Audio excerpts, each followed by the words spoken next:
아멘. 하나님 아버지로부터 오는 은혜와 평강과 축복이 오늘 이곳에 나오신 모든 분들 위해 임하시기를 주님의 이름으로 축원드립니다. 제가 여러분들에게 사진을 좀 보여드리도록 하겠습니다. 자, 누구 사진인지 혹시 이름을 아시겠습니까? 이쪽 여자 이름은요, 1940년대부터 1960년대를 주름 잡았던 당시 가장 화려한 스타로 손꼽힌 사람이죠. 그녀의 이름은 마릴린 먼로입니다. 그녀는 만인의 연인이라는 그런 별명을 가지고 있었고요. 세계 남성들의 우상처럼 군림을 했습니다. 이렇게 화려한 그녀가 어느 날 이런 말을 한 적이 있습니다. 나는 한 여성이 가질 수 있는 모든 것을 가졌습니다.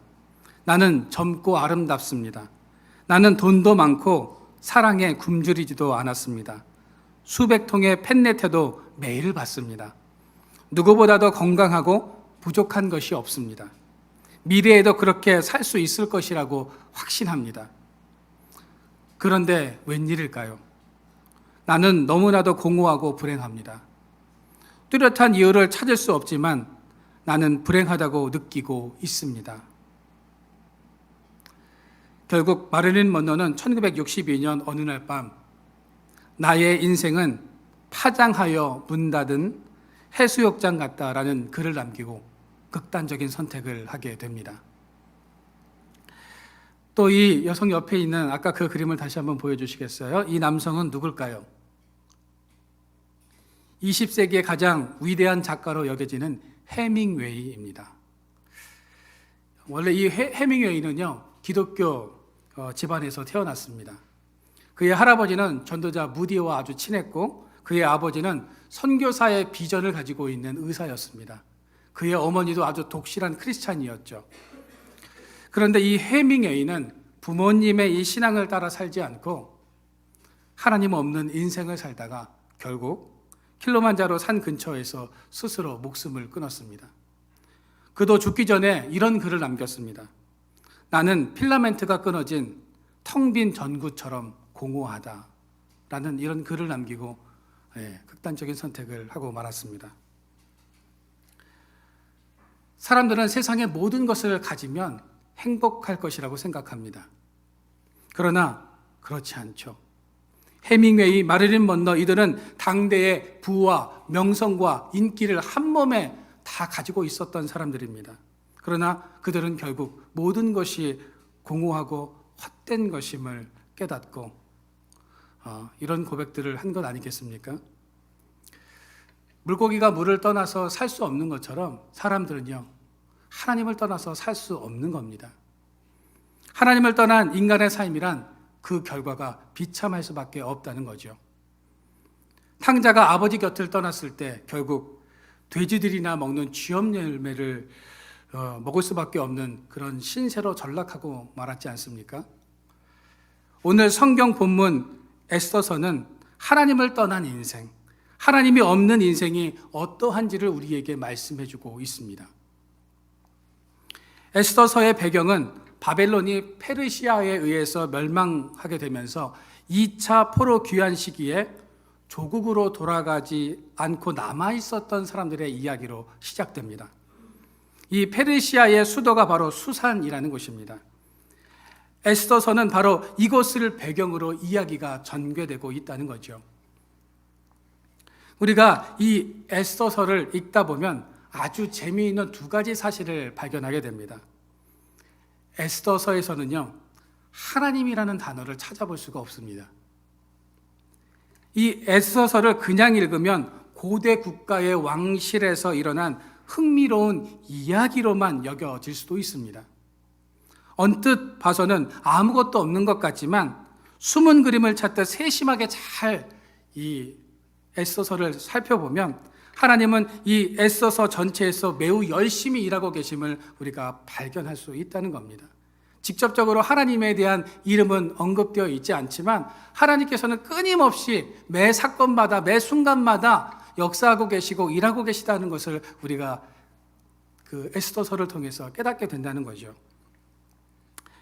에스더서에서 발견되는 재미있는 특징 또 한 가지는요, 잔치가 많이 등장하고 있다는 겁니다. 오늘 여러분들이 읽으셨던 본문, 특히 2절과 3절 말씀에 보시면 아하수에로 왕이 잔치를 베푸는 그런 내용이 나옵니다.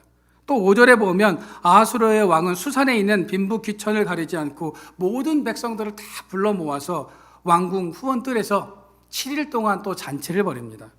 9절에도 또 한 번 잔치가 벌어지죠. 이 잔치는 여인들을 위한 잔치였습니다. 에스더 1장만 해도 이 3번의 잔치가 나온다는 겁니다. 그러면 우리는 이런 생각을 하게 되죠. 무슨 잔치 내용이 성경에 이렇게 많이 나오지? 그리고 잔치에 대해서 성경은 왜 이렇게 자세하게 묘사하고 있는가 하는 것입니다. 에스더서는 인간의 잔치와 하나님의 잔치를 비교함으로써 우리가 어떤 잔치를 추구해야 하는지를 판단하라고 말씀하고 있는 것입니다. 다시 말하면 아하수에로 왕이 베푼 잔치에는 하나님이 없는 인생의 특징들이 담겨져 있다는 것입니다.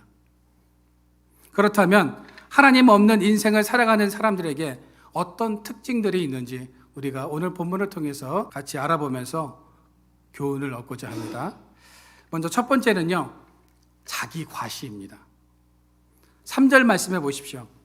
왕위에 있은 지 제3년에 그의 모든 지방관과 신하들을 위하여 잔치를 베푸니 바사와 메대의 장수와 각 지방의 귀족과 지방관들이 다 왕 앞에 있는지라. 이 잔치에는 각 지방의 귀족들과 당시 권력을 가지고 있었던 실세들이 다 모였습니다. 한 명도 빠짐없이 다 모였습니다. 왜요?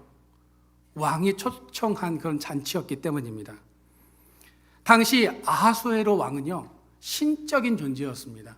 그의 말 한마디에 생사 여탈이 달려있기 때문에 왕이 말 한마디만 뱉으면 그 모든 것들을 그 신하들은 다 따랐다는 거죠. 그 모임에서 이제 호화로운 잔치가 베풀어졌고, 이 잔치는 무려 며칠이나 계속됩니까? 180일이나 계속됩니다.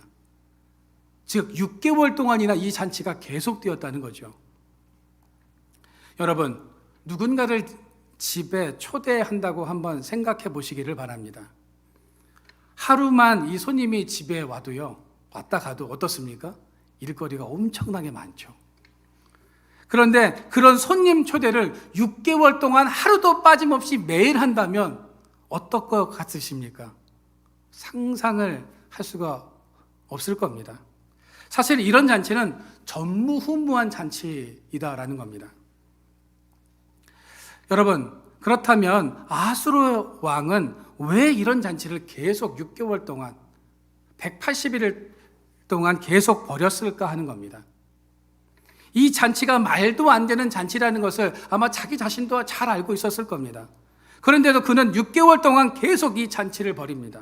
그렇다면 이 아하수에로 왕의 의도가 무엇인지를 우리는 알 필요가 있다는 거죠.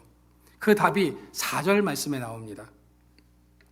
우리 4절 말씀을 같이 한번 읽어볼까요? 자, 다시 한번 읽어보겠습니다. 시작. 왕이 여러 날 곧 180일 동안에 그의 영화로운 나라의 부함과 위엄의 혁격함을 나타내니라 라고 말씀하고 있습니다. 아하수에로의 왕은요, 이 잔치를 통해서 자신의 나라의 부함과 위엄을 나타내고자 했다는 겁니다. 이 부분을 표준 세번역 성경으로 보면 그 의미가 아주 더 선명하게 드러납니다. 제가 한번 읽어드리겠습니다. 자기 왕국이 지닌 영화로운 부요와 찬란한 위협을 과시하였다. 잔치는 여러 날 동안 무려 180일이나 계속되었다라고 이렇게 말씀하고 있습니다. 성경은 이 아하수에로 왕이 잔치를 베푼 내면에는 자기 과시의 욕구가 담겨져 있었음을 말씀하고 있다는 거죠. 나 이런 사람이야. 어깨에 힘 빡 주고요. 하면서 6개월 동안 잔치를 벌였다는 겁니다. 그렇습니다. 아하수에로 왕은 주기 1년부터 2년 동안은요, 행정에 집중했습니다. 그것을 우리가 어떻게 알 수 있습니까? 1절 말씀에 한번 보시기를 바랍니다. 이 일은 아하수에로 왕 때에 있었던 일이니 아하수에로는 인도로부터 구스까지 127지방을 다스리는 왕이라고 말씀하고 있습니다. 여러분, 아하수에로의 왕은요, 인도에서부터 에티오피아까지 127지역을 다스리는 그런 왕이었습니다. 어마어마한 그런 지역을 다스리는 왕이었다는 겁니다. 지도를 좀 한번 보여주시겠어요? 네, 녹색으로 되어 있는 지역이 이 아하수에로 왕이 다스렸던 페르시아 제국이 차지했던 그런 영역입니다. 어마어마하죠? 이집트 저 밑에 지방이요, 에티오피아 지방입니다. 그리고 인도가 어디냐면 페르시아 저 오른쪽 맨 끝이라고 보시면 되겠습니다. 이 어마어마한 이 영토를 다스리고 있었다는 것을 우리가 알 수 있습니다. 그리고 각 지방의 귀족들과 관리들을요, 다 이 사람은 파악하고 있었습니다. 그리고 모든 나라의 행정을 파악한 후에 이 아하수에로 왕은 3년째 되는 날 모든 지방의 실권자들을 모아서 잔치를 베풀었다는 겁니다. 화려하고 부강한 자기 제국과 자기의 위엄을 과시하기 위함이었습니다.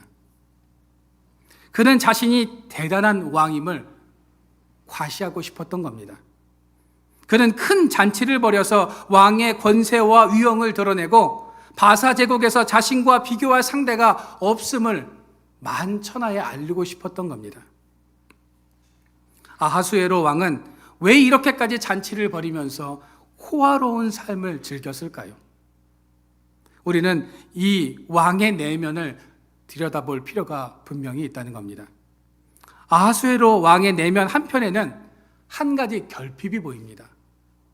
그 한 가지 결핍이 뭘까요?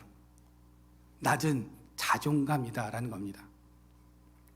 지금 아하수에로 왕은 세상의 모든 것을 다 가졌음에도 낮은 자존감으로 인해서 6개월 동안 잔치를 베풀 뿐만 아니라 온갖 귀한 보석들과 그릇들, 금잔들을 가지고 와서 자신을 과시하고 있다는 거죠.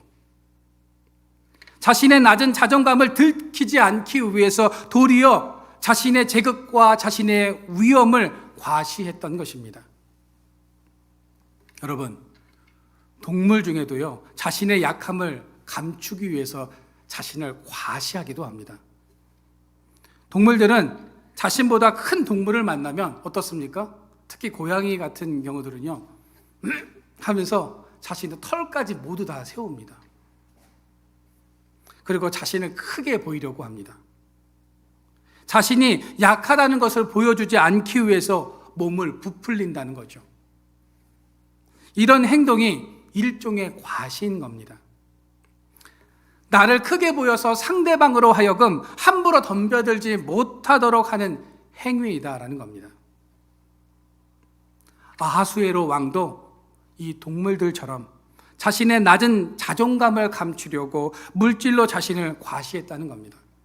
6개월 동안 잔치를 베풀었고 그것도 모자라서 모든 백성들을 불러 모아서 7일간 또다시 잔치를 베풀었습니다. 그리고 왕후 와스디도 여인들을 위해서 잔치를 베풀었습니다.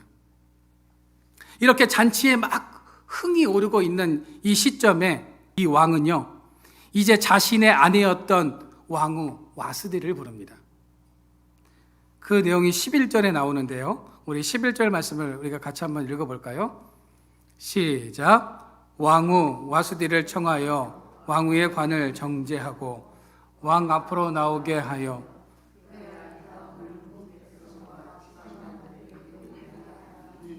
이는 왕후의 용모가 보기에 좋음이라. 아하수에로 왕은요, 와스디 황후에게 관을 씌우고 뭇 백성들과 지방관들에게 보일 것을 명령합니다. 이렇게 흥겹게 잔치를 즐기다가 왕은 왜 갑자기 이 왕후를 데려오라는 명령을 내렸을까요? 11절 후반절에 그 답이 나옵니다. 뭐라고 되어 있습니까? 이는 왕후의 용모가 보기에 좋았다. 왕후가 미인이므로 왕은 왕후의 아름다움을 백성들과 대신들 앞에서 자랑하고 싶었던 것입니다. 자신의 왕국이 얼마나 부요하고 찬란한 위협을 가지고 있는지 자랑하는 것도 모자라서 이제는 나 절세 미인 아내로 얻었어. 이렇게 자신을 과시하고 있다는 거죠. 너희들 부럽지? 라고 하면서 이 백성들과 많은 사람들 앞에서 자신을 막 드러내고 있습니다. 여러분, 여기서 우리가 깨닫게 되는 교훈 한 가지가 있다면 그것은 자기 과시는요, 하나님이 없는 삶을 보여주고 있다는 것입니다. 내 안에, 우리의 내면 안에 하나님께서 계시지 않기 때문에 자신이 가지고 있는 부와 자신의 위엄을 자랑하게 되는 것이다 라는 겁니다. 외적으로 내적으로 충만한 사람들은요, 자신을 잘 드러내려고 하지 않습니다. 자신의 부를 과시하지 않죠. 자신의 능력을 과시하지 않습니다. 오히려 그 사람들은요, 겸손한 삶을 살아갑니다. 우리 속담에요, 빈수레가 어떻습니까? 요란하다라는 그런 속담이 있죠.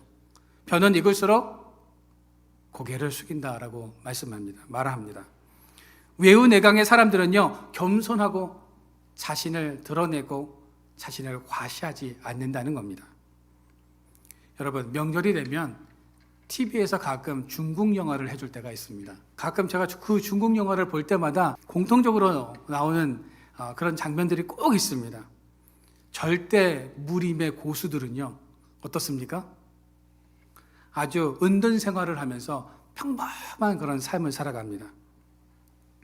자신의 무술을 막 뽐내지 않는다는 거죠. 그냥 평상시에 그냥 은둔 생활을 하면서 잘 살아가다가 위급한 상황이 되면 아주 조용히 자신의 무공을 드러내죠. 이것이 진짜 고수입니다.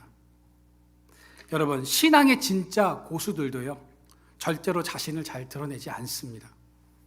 조용하게 기도하면서 영적 생활을 유지합니다. 그런데 그 신앙 생활에는요, 영적인 능력과 파괴력이 있다는 거죠. 내가 지금 성공하고 잘 살고 있는 것이 나의 능력이 아닌 하나님의 도우심이었고, 하나님께서 복을 허락하여 주셨기 때문에 내가 이렇게 건강하게 또 부하게 잘 살고 있음을 알기에 신앙의 고수들은 늘 겸손한 삶을 살아가게 된다는 겁니다. 그러나 하나님을 의식하지 않는 사람, 빈수레들은요, 하나님 대신에 자신을 드러내게 되어 있다는 겁니다. 2015년 5월이었습니다. 세기의 대결이라고 일컬어지는 메이웨더와 파키아오의 그런 권투 시합이 있었습니다. 권투 시합이 있기 전에 매스컴에서는 이 메이웨더와 파키아오라는 이 두 선수를 집중 보도하기 시작했습니다. 그들이 어떤 삶을 살아왔는지를 막 그들의 삶을 조명하기 시작했습니다. 그 중에서 특히 메이웨더라는 선수는요, 돈이 얼마나 많은지요. 그의 특기가 뭔지 아십니까? 돈 세는 게 특기입니다. 하루 종일 집에서 돈을 세요. 막 이런 큰 식탁에 현금을 쫙 쌓아놓고요, 돈을 막 세요. 그리고 그 돈 앞에서 뭐 합니까? 사진 찍어요. 그래서 SNS에 올립니다. 그의 집에는요, 현금으로 50억이 항상 그 집에 있었다고 합니다. 그는 그 현금과 함께 사진 찍는 것을 아주 즐겼다고 하죠. 또 그는 세계의 모든 명차들과 시계와 비행기와 명품들이 그 집에 그득그득했다고 합니다. 메이웨더는 이처럼 자신과 자신의 물질과 명품들을 자랑하는 삶을 살았습니다. 저는 이 메이웨더의 그런 모습들을 보면서 디모데후서 3장의 말씀이 기억이 났습니다. 성경 디모데후서 3장 1절과 2절 말씀을 우리가 같이 한번 읽어볼까요? 같이 한번 읽어보도록 하겠습니다. 시작. 너는 이것을 알라. 말세에 고통하는 때가 이르러 사람들이 자기를 사랑하며 돈을 사랑하며 자랑하며 라고 말씀하고 있습니다. 말세에는요, 자신과 돈을 사랑한다고 성경은 말씀하고 있습니다. 여러분, 자기를 사랑하고 과시하며 물질을 사랑하는 사람들 속에는 하나님이 없습니다. 하나님이 계실 공간이 없다는 거죠. 이런 모습은 말세에 일어나는 현상들임을 여러분 깨달으시기를 바랍니다. 여러분, 고린도후서 10장 18절 말씀을 한번 보도록 하겠습니다. 현대인의 성경인데요. 우리 같이 한번 읽어볼까요? 같이 한번 읽어보겠습니다. 시작. 주님이 인정하시는 사람은 자기 자신을 칭찬하는 사람이 아니라 주님께서 칭찬해 주시는 사람입니다. 이렇게 말씀하고 있습니다. 여러분들은 지금 하나님을 사랑하십니까? 아니면 나의 재력과 능력을 사랑하십니까? 여러분들은 누구에게 칭찬을 받고 계십니까? 혹시 자화자찬하면서 자기 자신을 칭찬하고 있습니까? 아니면 하나님께 참 잘했다, 기특하다 라고 하면서 칭찬을 듣고 계십니까? 여러분, 우리가 높은 자존감을 갖는 것도 좋지만 더 중요한 것은 우리가 주님으로부터 칭찬을 받는 것입니다. 자신을 과시함으로 인해서 사람들에게 인정받는 삶 말고요, 주님께 칭찬 듣는 이런 삶을 살아가는 여러분들의 삶이 되어지기를 소망합니다. 바라기는 여러분들이 아하수르 왕처럼 물질을 과시하고 자신의 능력을 과시하는 그런 삶이 아니라 겸손하여서 하나님께 인정받고 칭찬받는 이런 삶이 되시기를 주님의 이름으로 축원드립니다. 하나님이 없이 살아가는 사람에 대한 특징 두 번째는요, 허영입니다.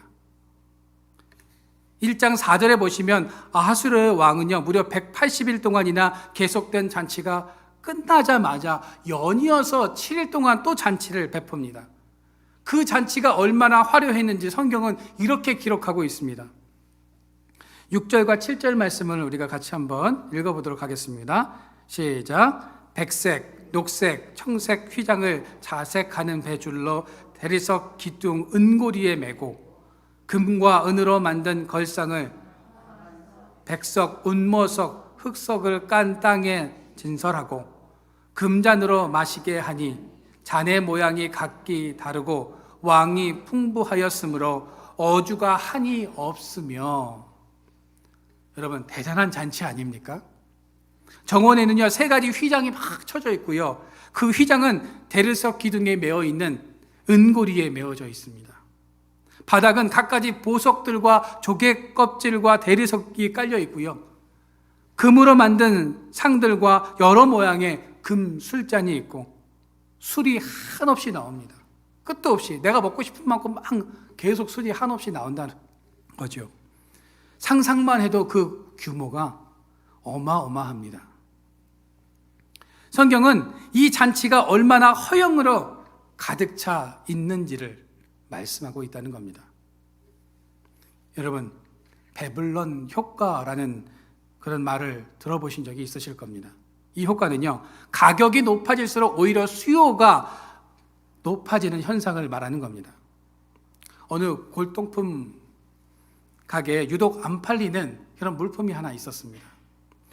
어느 날 이 가게 종업원이요, 이거 왜 이렇게 안 팔리지 하면서 그 골동품을 잘 닦고 글씨도 많이 지워져서 다시 지우고 100만 원이라고 써야 되는데 잘못해갖고 공을 하나 더 붙여서 1000만 원이라고 썼습니다.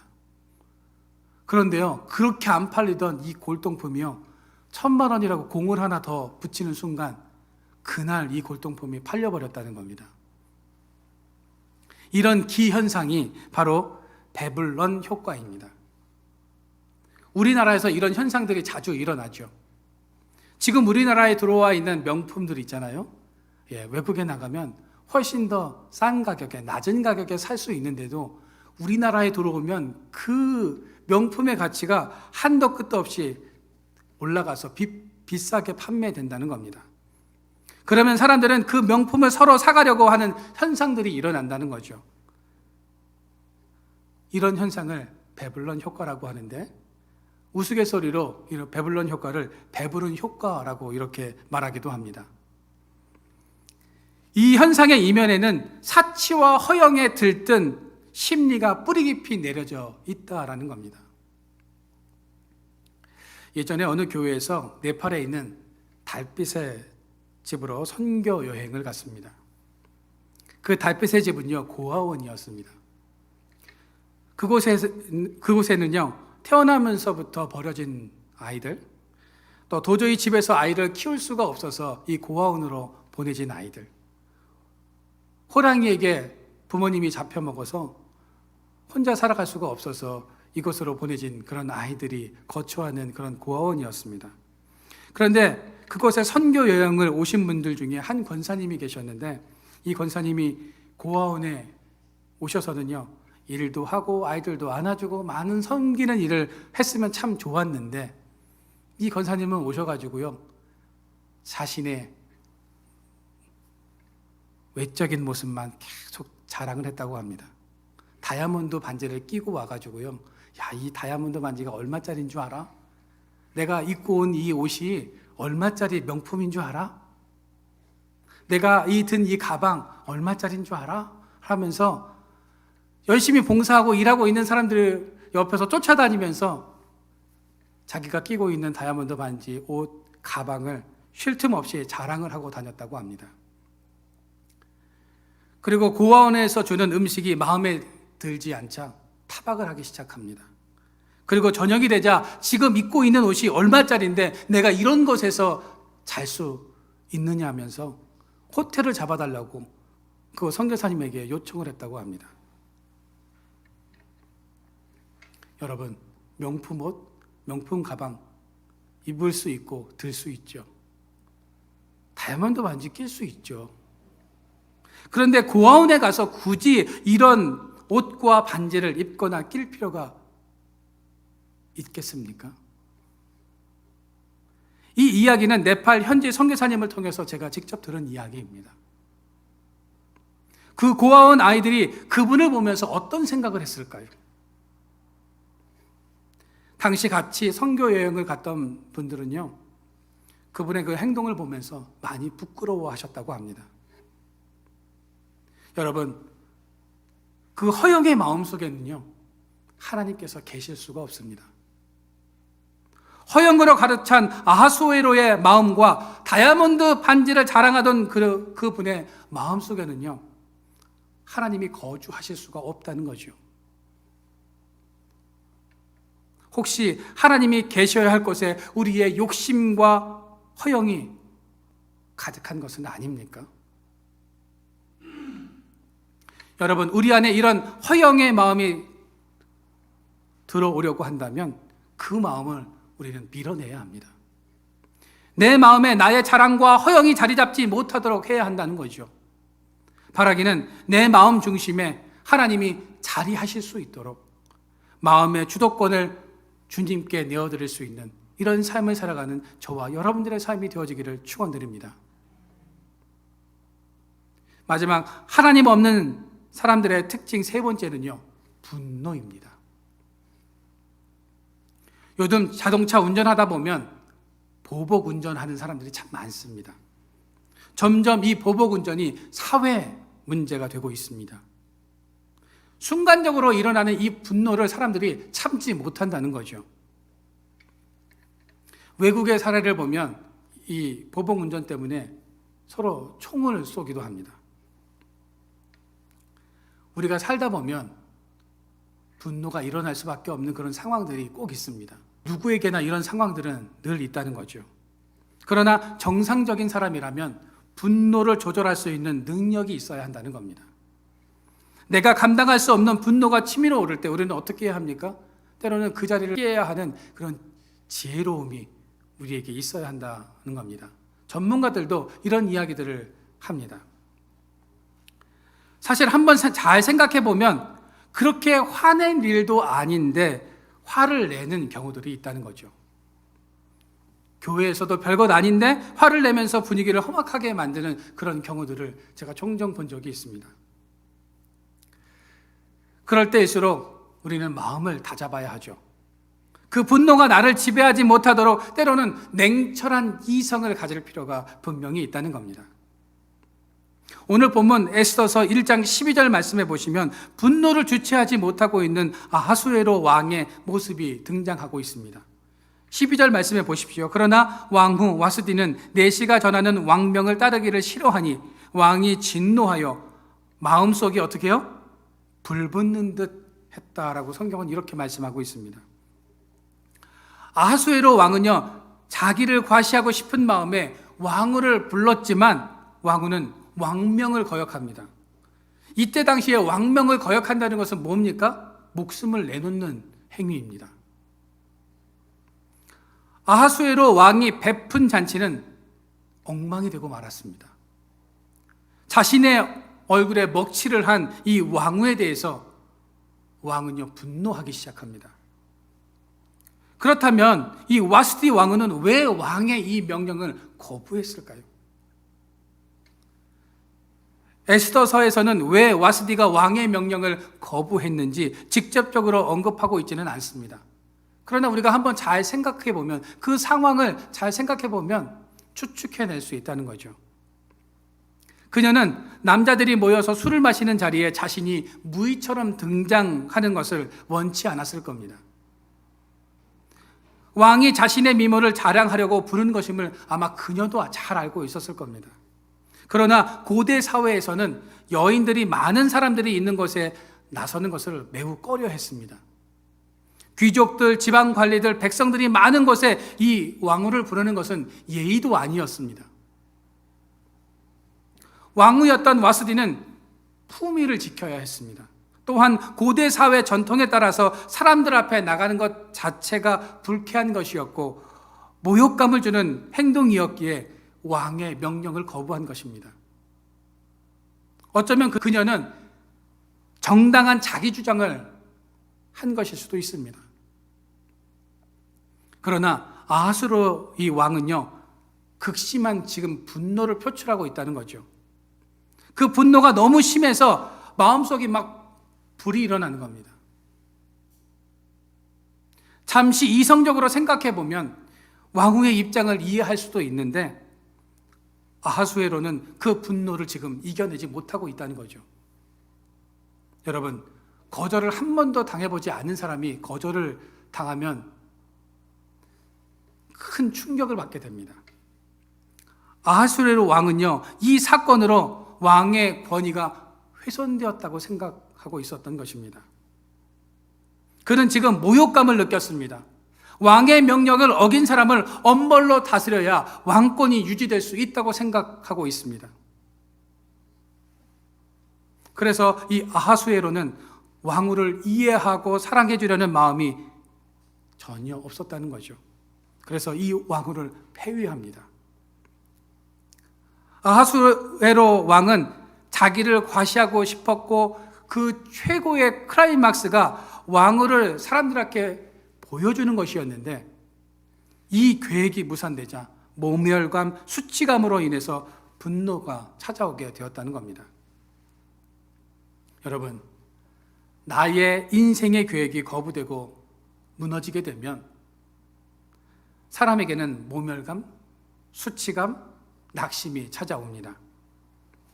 사람들은 이런 상황에 처하게 되면 분노할 대상을 찾게 되죠. 그 분노의 대상이 가족이 될 수도 있고 이웃이 될 수도 있습니다. 때로는 그 분노의 대상이 하나님이 될 수도 있다는 겁니다. 나의 인생의 계획대로 하나님께서 도와주시지 않는다고 하나님께 때로는 분노합니다. 우리는 아하수에로 왕의 모습을 보면서 나 자신을 돌아봐야 한다는 겁니다. 내가 원하는 때에 내가 원하는 방법으로 하나님께서 도와주시지 않으면 우리는 하나님을 원망하며 하나님께 분노합니다. 여러분, 하나님은 오늘 본문을 통해서 우리에게 인생의 두 갈래 길이 있음을 말씀하고 있습니다. 자기를 과시하고 허영에 들떠서 살아가는 인생, 그 과시와 허영이 받아들여지지 않음으로 인해서 분노하는 인생, 즉 하나님이 없는 인생이 있다고 말씀하고 있습니다. 반면에 겸손하고 하나님께 늘 감사하며 사는 인생, 사람의 마음을 이해해주고 사람의 마음을 가지고 사는 인생, 즉 하나님과 동행하는 인생이 있다고 우리에게 말씀하고 있다는 거죠. 이 두 갈래 길에서 여러분들은 어떤 길을 걸어가시겠습니까? 여러분들은 어떤 것을 선택하시겠습니까? 여러분, 지금도 보이지 않는 곳에서 묵묵히 겸손의 길, 감사의 길, 믿음의 길을 걸어가는 그런 사람들이 있습니다. 그 좁은 길을 가는 성도들을 향해서 세상 사람들은 왜 바보같이 사냐며 손가락질을 합니다. 자기를 과시하며 물질을 따라서 허영을 부리며 살아야 한다고 말을 합니다. 때로 우리의 삶에 분노가 필요하다고 말을 합니다. 그러나 세상 사람들과 우리가 달라야 하는 것은 우리가 하나님과 동행하는 삶을 살기 때문입니다. 하나님께서 나와 함께 하시고 내 삶을 주도하고 계시기에 우리는 믿음의 길을 걸어가야 한다는 거죠. 여러분, 하나님과 동행하는 성도들의 삶이 세상 사람들과 똑같다면 무엇으로 우리가 이 세상을 변화시킬 수 있을까요? 우리가 아주 조금만이라도 이 세상 사람들과 달라야 하지 않겠습니까? 여러분, 바라기는 우리가 하나님 없는 인생을 살아가는 어리석은 그런 성도들이 아니라 하나님께서 오늘도 나의 인생을 주관하신다는 이런 믿음의 확신을 가지고 하나님과 동행하며 우리의 남은 여정길을 하나님과 함께 걸어가는 저와 여러분들의 삶이 되어지기를 주님의 이름으로 축원드립니다.